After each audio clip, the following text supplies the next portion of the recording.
Hello friends, आपका देवान study channel में स्वागत है। देखो, कंपटीशन क्लासेज हमारी ऑनलाइन चली रही हैं, उसके साथ साथ लॉकडाउन की स्थिति देखते हुए हम लोगों ने अब बोर्ड की क्लास 10th और 12th इसकी मैथ की क्लास स्टार्ट कर रहे हैं। आज 10th क्लास की आरबीएससी की हिंदी मीडियम के हम स्टार्ट करते हैं। तुम पता है कि 10th क्लास में अपने जो यहाँ पे मैथ को 6 भागों में बांटा गया है। पहला पार्ट अंकगणित, दूसरा बीजगणित, ज्यामिति, त्रिकोणमिति, क्षेत्रमिति और सड़क सुरक्षा। यहाँ पे इसको डिवाइड किया गया है।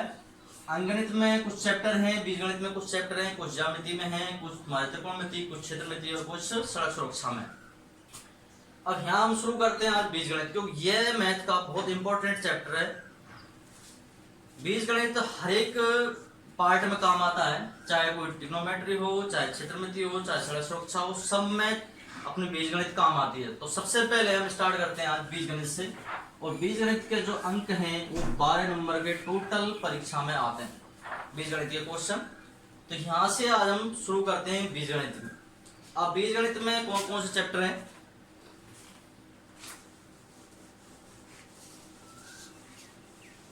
यहाँ पे जो बीजगणित है उसमें पहला बहुपद,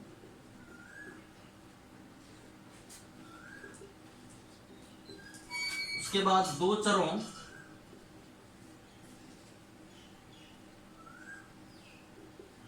वाले रैखिक समीकरण व असमीकरण,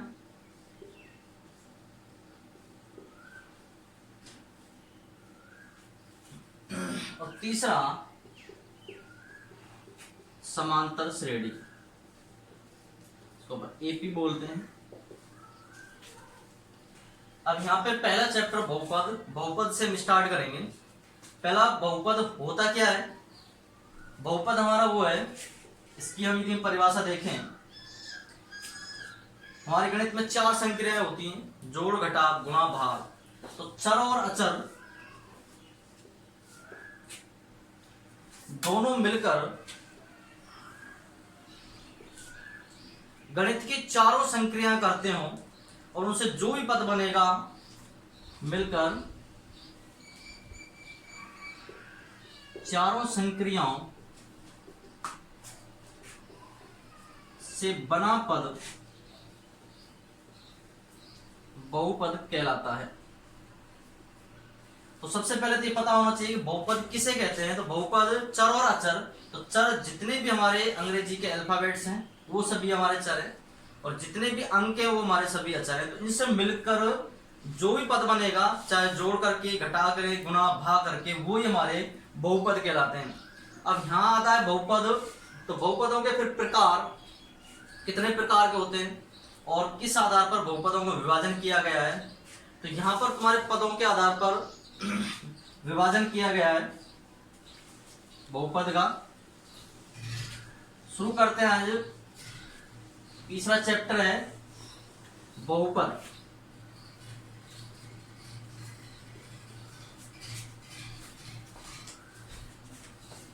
बहुपद में जो तुम्हारे प्रकार दिए गए हैं यहाँ पे, रैखिक बहुपद,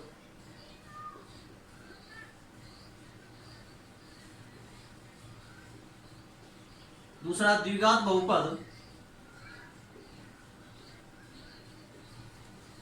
और त्रिघात बहुपद।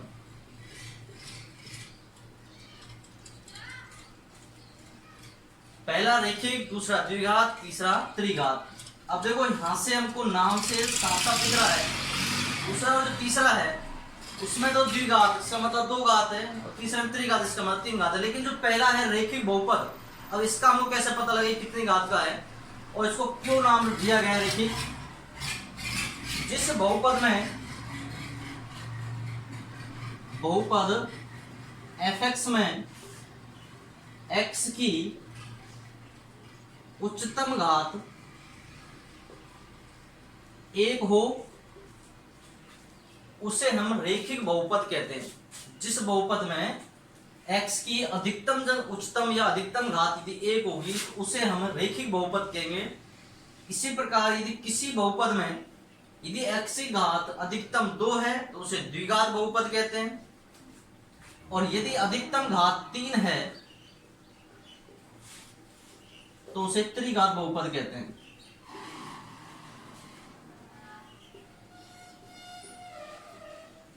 अधिकतम घात 3। और रैखिक बहुपद को घातों के आधार पर इनको बांटा गया है, लेकिन इसे रैखिक बहुपद क्यों कहते हैं? क्योंकि यदि हम रैखिक बहुपद का यदि हम ग्राफ बनाते हैं तो हमेशा एक सीधी रेखा के रूप में हमें ग्राफ प्राप्त होता है, इस कारण इसे रैखिक बहुपद कहते हैं।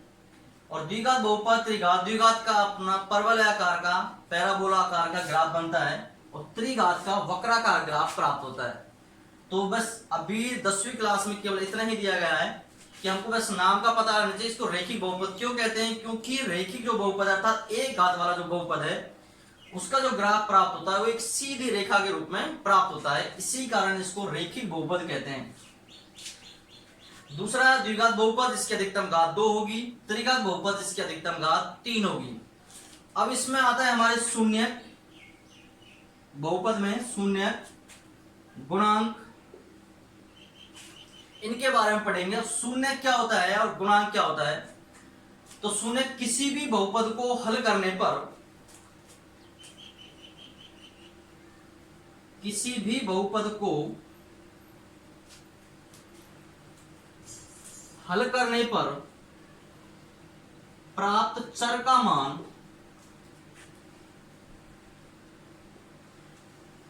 बहुपद का शून्य कहलाता है। किसी भी बहुपद को हल करने पर प्राप्त चर का मान, जो हमें प्राप्त होता है वो शून्य कहलाता है। कोई सा भी बहुपद हो, चाहे रैखिक बहुपद हो, चाहे द्विघात बहुपद हो, चाहे त्रिघात बहुपद हो, उसे हम शून्य कहते हैं। अब यहां से दूसरा हम एक चीज पता करते हैं कि किसी भी बहुपद, जैसे रैखिक बहुपद है उसके कितने शून्य होंगे, द्विघात बहुपद है तो उसके कितने शून्य होंगे, त्रिघात बहुपद है उसके कितने शून्य होंगे। तो जिस बहुपद में अधिकतम घात जितनी होगी उसके शून्य उतने ही प्राप्त होंगे, अर्थात संख्या में उतने ही प्राप्त होंगे। जैसे रैखिक बहुपद है, इसमें x की घात अधिकतम 1 होती है, इसलिए रैखिक बहुपद के जो शून्य होंगे केवल 1 प्राप्त होगा।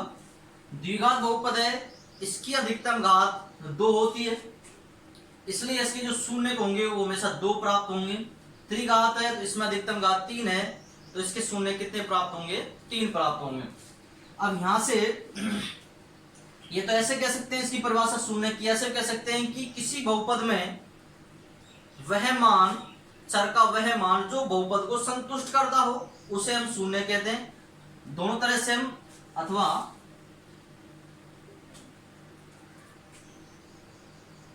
बहुपद f(x) में x का वह मान जिस पर f(x) संतुष्ट होता है उसे शून्य कहते हैं। अब इसका यहां से एक शब्द शून्य का नाम क्यों दिया गया? क्योंकि जिस बहुपद का जो भी मान आएगा हल करने पर, यदि उस मान को हम बहुपद में वापस जमा दें, वापस रख दें, तो पूरा का पूरा बहुपद शून्य हो जाता है, 0 हो जाता है। इस कारण इसे शून्य कहा जाता है। किसी भी बहुपद में बहुपद का जो मान आता है हल करने पर, यदि उस मान को हम बहुपद में रख दें तो पूरा का पूरा बहुपद हमारा शून्य हो जाता है, इस कारण इसे हम शून्य कहते हैं। अब आता है अपना गुणांक।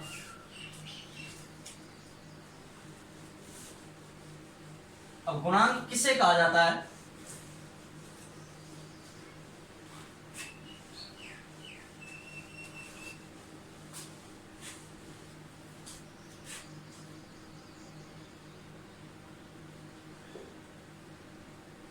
हमारे बहुपद में कई पद होते हैं, चर और अचर से मिलकर पद बने हुए होते हैं।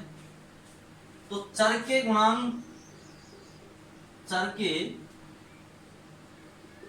गुणा में जो अंक अर्थात अचर होता है गुणांक कहलाता है।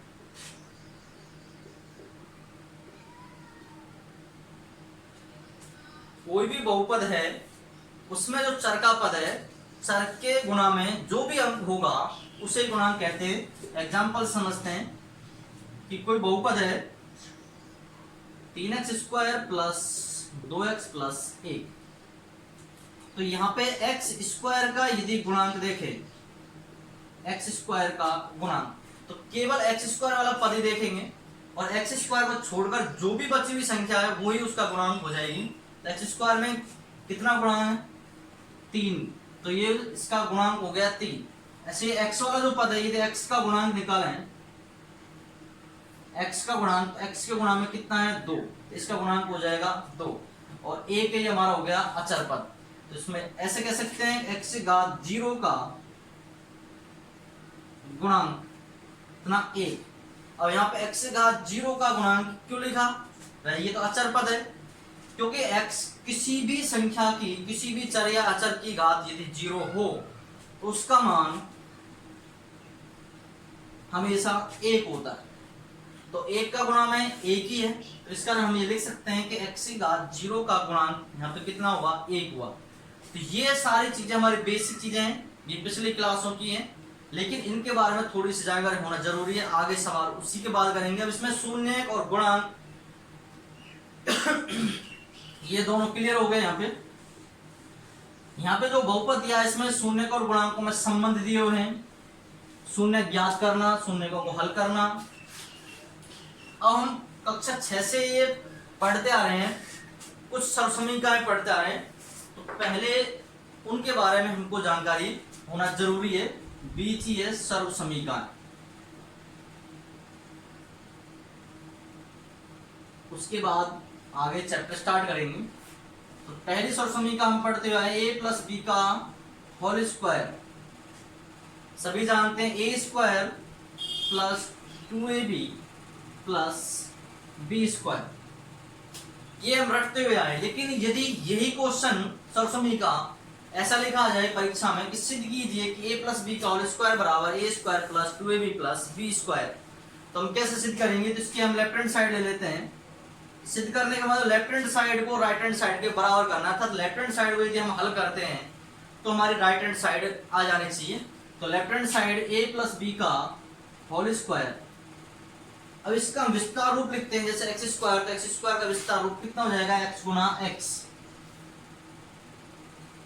मान लेते हैं पूरा का पूरा a प्लस बी, यदि x है तो x² हो गया, तो x के हम लिख रहे हैं a प्लस बी, तो इसका विस्तार लिखेंगे तो हो जाएगा a plus B into a plus B. अब इनका गुणन हो रहा है यहाँ पे, तो हम गुणा कर देंगे। a का गुणा इन दोनों से a into a² a into B A B, फिर b का गुणा करते हैं b into a B A, क्रम के अनुसार लिख देते हैं ए बी, और b into B b²। Same पद हैं, इनको ऐड कर देंगे, जोड़ देंगे।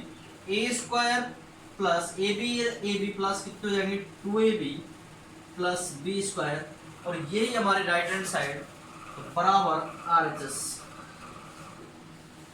तो यहां से हमारी सर्वसमीकरण सिद्ध हो जाती है, अर्थात तो इसका ही ये विस्तार रूप है, अलग से कुछ नहीं है। ऐसे ही दूसरी सर्वसमीकरण है हमारी a माइनस बी का whole square, a² minus 2ab plus b², केवल a के अंदर है। यदि प्लस की सर्वसमीकरण है तो जो a घात वाला जो पद है वो हमारा प्लस का आएगा। यदि हमारी सर्वसमीकरण माइनस में है तो हमारा जो a घात वाला जो पद है वो हमारा माइनस में आएगा, और जो दोनों द्विघात वाले पद है वो दोनों प्लस में रहेंगे। क्योंकि यदि किसी भी पद की घात यदि सम है 2, 4, 6, तो वो पद हमेशा ही धनात्मक होता है, क्योंकि माइनस का गुणा यदि माइनस करेंगे प्लस आएगा। तो जब भी इनका हम वर्ग करें या 4 घात करें या 6 घात करें तो हमेशा ही धनात्मक हमारा पद आता है, इसलिए दोनों हमेशा प्लस में रहेंगे, कभी माइनस में नहीं आएंगे। और जो बीच वाला पद है वो हमारा एक प्लस में है तो प्लस का आएगा, और माइनस है तो माइनस में। तीसरे सर्वसमीकरण a² माइनस b² बराबर a plus B into a minus B. इसी प्रकार इन सबको हम सिद्ध कर सकते हैं। साथ के साथ उतारते रहना, बार बार वीडियो देखने की बजाय एक ही बार वीडियो देखने में टाइम वेस्ट नहीं हो, तो दोबारा रिपीट नहीं करनी पड़े। आगे की सर्वसमीकरण ये हो गए द्विघात में अवधित्री 3 घात के अंदर चौथी सरसमीका हो गई A cube plus B cube, A plus B into A square minus A B plus B square.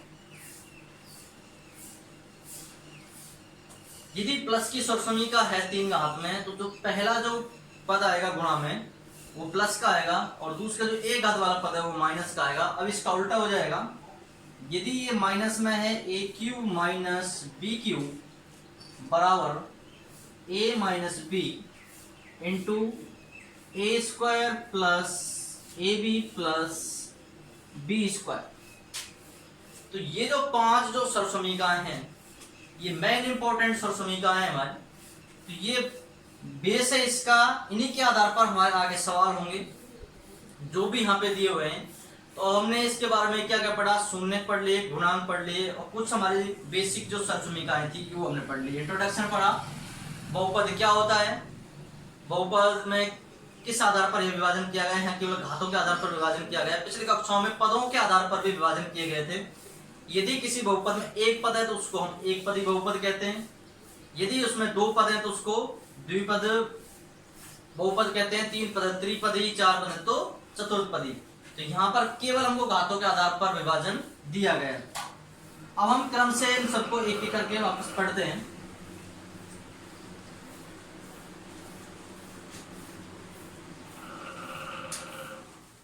अब आता है अपना मानक रूप या व्यापक रूप। तो पहला हमारा रेखिक बहुपद।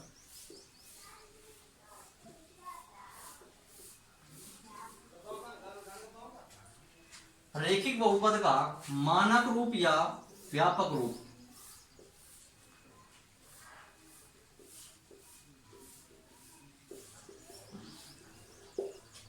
एफ एक्स बराबर ए एक्स प्लस बी, जहां पर ए व बी दोनों अचर हैं। ए है जो x का गुणांक है और b है जो स्वतंत्र अचर पद है। तो यहां पर केवल एक ही चर है हमारा x, और x की घात अधिकतम यहां पर कितनी है, a घात है। इसलिए ये हमारा कौन सा बहुपद हो गया, रेखिक बहुपद। तो इसका व्यापक रूप हो गया एफ एक्स बराबर ए एक्स प्लस बी, और यहां पर a का मान कभी भी 0 नहीं हो सकता, अर्थात a not is equal to 0, क्योंकि a का मान यदि 0 हो गया तो हमारा x का पद नहीं रहेगा, अर्थात हमारा प्रिय बहुपद रेखिक बहुपद ही नहीं बचेगा, केवल हमारा b बच जाएगा, अचर पद हो जाएगा। और जो हमारी एक निश्चित संख्या है, फिक्स संख्या है, तो इसलिए यहाँ a का मान कभी भी 0 नहीं हो सकता। हाँ, b का मान 0 हो सकता है। यदि b 0 हो जाएगा तो केवल ax बच जाएगा, ax भी हमारा रेखिक बहुपद होगा। तो इसका व्यापक रूप हो गया रेखिक बहुपद का। इसे द्विघात बहुपद,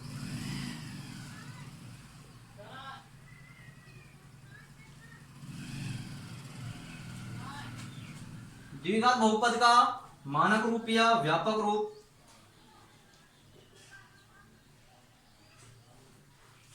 एफ एक्स बराबर, अब 2 घात हो गए एक्स की, यहां पर 2 घात, कोई भी बहुपद है यदि उसका मानक रूप लिखते हैं तो घटते हुए घात में आएगा।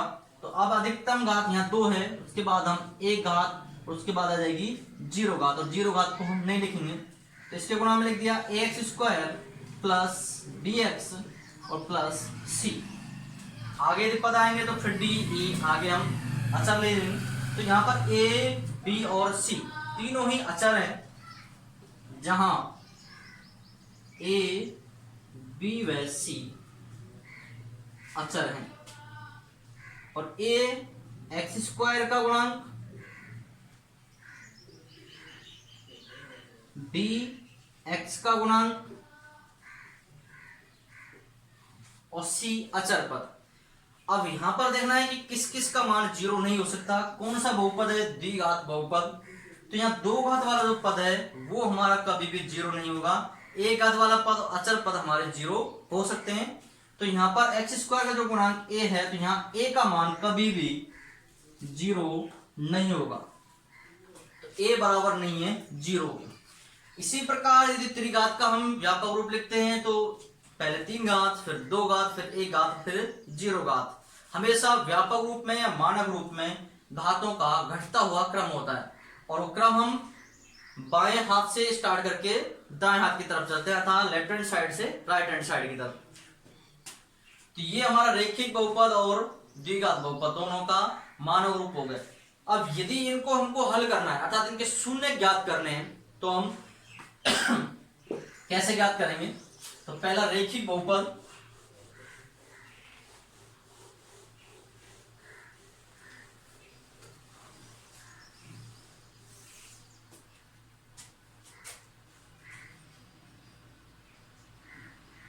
fx बराबर ax प्लस b। तो पहले मानक रूप को हल करते हैं, इसी के आधार पर एग्जाम्पल होंगे। तो सबसे पहले हम मानते हैं, माना कि जो बहुपद है वो 0 के बराबर, fx बराबर 0।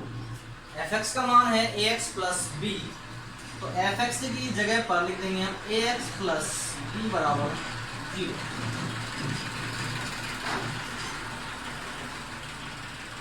अब यहां से हमको चर का मान निकालना है। चर हमारा x, तो x को छोड़कर बाकी सभी का हम पक्षांतर कर देंगे, अर्थात उनको राइट हैंड साइड में पहुंचा देंगे। या पहले x वाले पद को छोड़कर प्लस का b है, पक्षांतर करेंगे तो माइनस का b। अब हमको x का मान निकालना है, x के गुणा में a है, और गुणा की संख्या का जब पक्षांतर करते हैं तो भाग में जाएगी, x बराबर माइनस b बटा a। तो रैखिक बहुपद का जो शून्य होता है वो माइनस बी अपॉन ए होता है, माइनस बी अपॉन ए। तो हम बिना बहुपद को हल करे डायरेक्ट भी आंसर दे सकते हैं। जैसे एग्जांपल, यदि कोई बहुपद fx बराबर 2x प्लस 3, तो यदि इसका हम शून्य निकालें तो बिना इसको हल करे डायरेक्ट भी लिख सकते हैं, शून्य हो जाएगा। अब यहाँ a का मान 2 और b का मान हो गया 3, तो शून्य क्या होता है हमारा माइनस बी अपॉन ए। तो माइनस का माइनस, b का मान 3 और a का मान 2, तो सीधा लिख सकते हैं शून्य बराबर माइनस 3 बटा 2। यदि इसको हम पूरे मेथड से हल करें तो ये हो जाएगा fx बराबर 2x प्लस 3, माना fx बराबर 0, fx का मान 2x प्लस 3 बराबर 0। उसी प्रकार पक्षांतर करेंगे, x का मान निकालना है, x को छोड़कर बाकी सभी का पक्षांतर करेंगे तो 2x बराबर माइनस 3, या फिर x के गुणा में 2 है, इसका पक्षांतर करेंगे तो x बराबर गुणा की संख्या का पक्षांतर करने पर भाग में जाएगा, तो x बराबर हो गया माइनस का 3/2। तो यहां से हम ये जो हमने व्यापक रूप से जो शून्य निकाला था उससे हम डायरेक्ट आंसर निकाल सकते हैं सीधे ही। और यदि हम अब यहाँ तो हम केवल बोर्ड में पढ़ रहे हैं तो बोर्ड में हम शॉर्टकट में नहीं जाएंगे, पूरा हमको मेथड करना है, क्योंकि बोर्ड हमारा प्रत्येक चीज का रीजन मांगता है। कुछ भी जो हम लिखेंगे उसका कारण मांगता है कि ऐसा क्यों लिखा। तो डायरेक्ट कुछ भी ना लिखें, जो भी कुछ लिखें उसका कारण जरूर लिखें, साइड में चुंकी लगाकर या बीच में चुंकी लगाकर कहीं भी, तो कारण जरूर लिखें, सीधा शॉर्ट में ना करें। तो रैखिक जो बहुपद होगा उसको हल हम कैसे करेंगे? केवल पक्षांतर करके पक्षांतर कर देंगे और सीधा सीधा हमारा शून्य निकल जाएगा।